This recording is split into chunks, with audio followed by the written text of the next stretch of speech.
In the beginning, we set out to try and balance social justice. This meant an equal voice for everybody and an equal voice for the people that they listen to, for their leaders. But these platforms started getting duplicated. Of course, the duplications couldn't be the originals, but it led to something else. It led to a lax perception. The idea of not business as usual became the idea of business as usual. And people basically decided, that's over, so let's just continue. But that's not how it works. See, the life of others um, are imperative to our own lives, and for social justice to work, it needs to be inclusive. All right. So basically, what I'm saying is, we know we lack credible leadership. But what is leadership actually? Well, leadership is not about convincing people to follow you. It's about people following you because they have chosen, decided to follow you, and not by using religious means. Follow me in the name of, or follow me because I did this, but follow me because with you I want to make a difference, some sort of change, because the way that we're living as a collective, there are lots of holes. You see, if this country was a pair of pants, it would have a lot of holes in some places that it shouldn't. And these holes are the holes in our social society, and we are too fearful to move from the old way in which we started towards the new way, which we must um, walk now as a new path. And some walking it alone isn't the same as everybody walking along as one. That was the whole point of that picture. Some countries you have people falling there, but then others you have people pulling each other all the way up the stairs, right?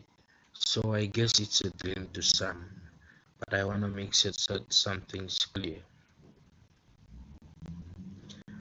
Traditional leaders have become instigators of division by they separate us from being citizens to being members of tribes. You're always a member of your tribe, you speak your tribe's language, but you should always be a citizen first, right? So that being a member of a certain tribe doesn't define you as such. It should be a culture. It's a cultural practice. Now, putting them at the helm, whereby they are the leaders not chosen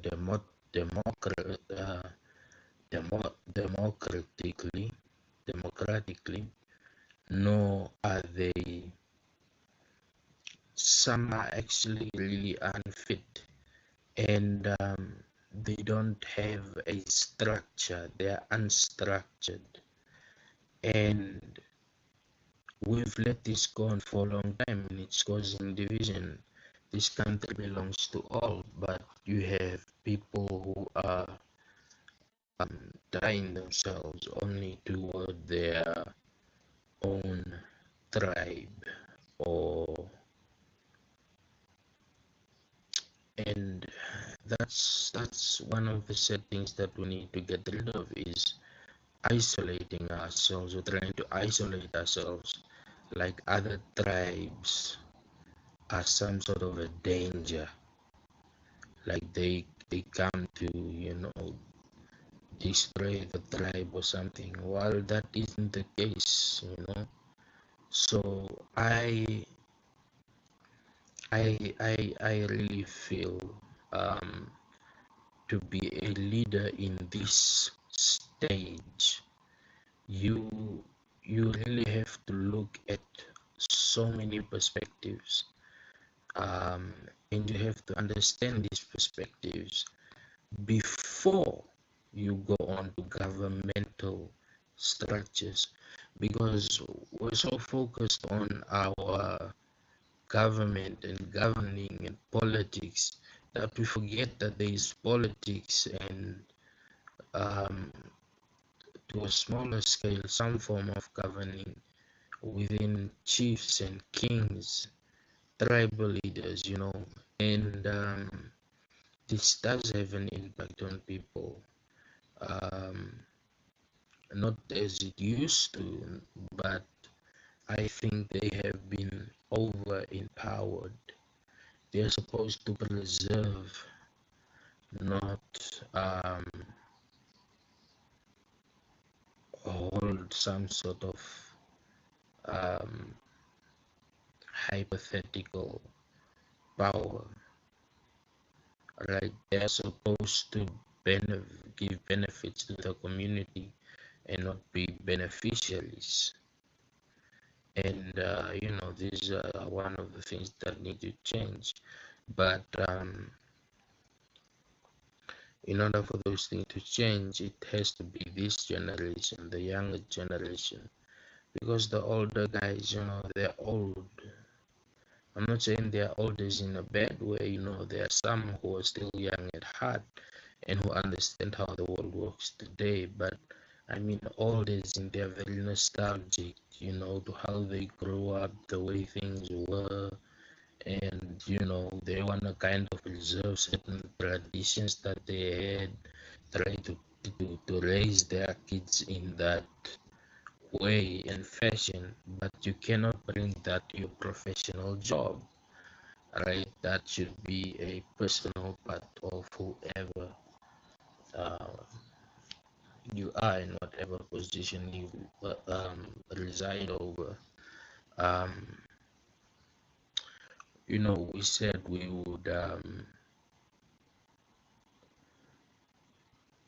would look over all of these things, like social justice and social injustice, and what social injustice actually means. But we haven't.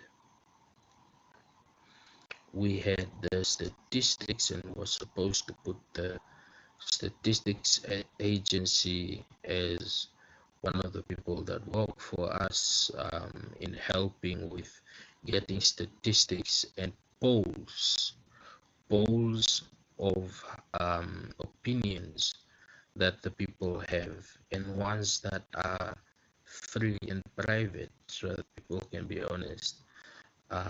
We are supposed to have all of this because it leads to societal change, but also gives us a pixel for how we can have societal unity.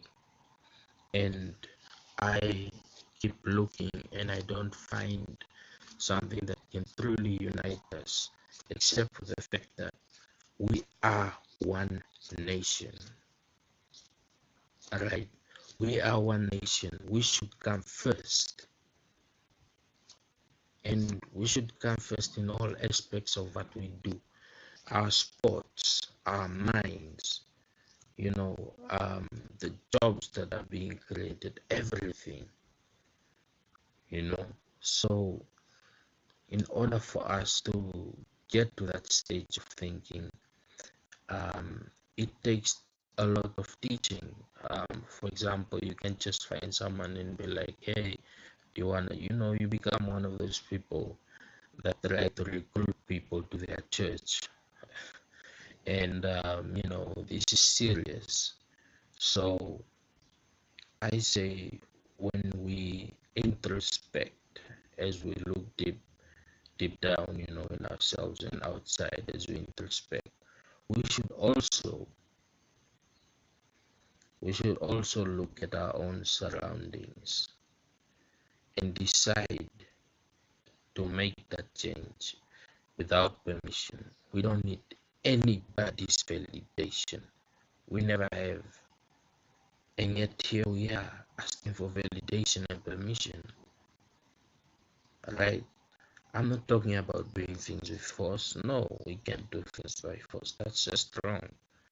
But what we should do is not only plan, but allow these plans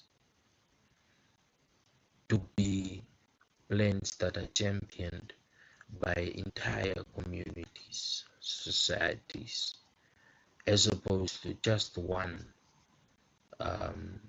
And obviously, to be just one benefiting, and that creates problems for us. Right? Look at our housing crisis. That can be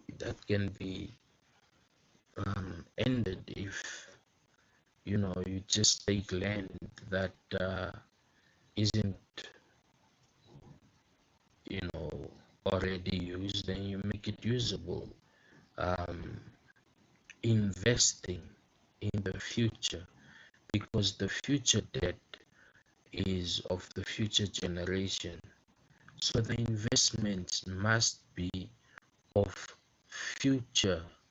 I mean, must take account of the future generation. That's the way the investments must go. But today, the investments are for the present only, right? And done in a fashion that is very regrettable. Our architects, for example, are so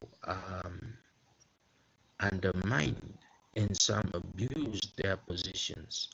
Do we have structural engineers that can make sure that these houses become, homes that can use small spaces and build really big houses and homes, and make that a trend? That's our way to prosperity. It's not just about material, it's about the people. You set up your the team for designing, then you set up the team that calculates the costs. You don't just put everything in one pot and expect the delicious meal to come out. Right? So these are our ways, and these are some of the things that we will make known, um, and explore more on. But like I said, when the oppressed become the oppressor, they must be taken down. And we fear not for ourselves, but for our unborn children. We fear for our children, and we fear mostly for our nation. That is a common fear Let's embrace it and unite among it,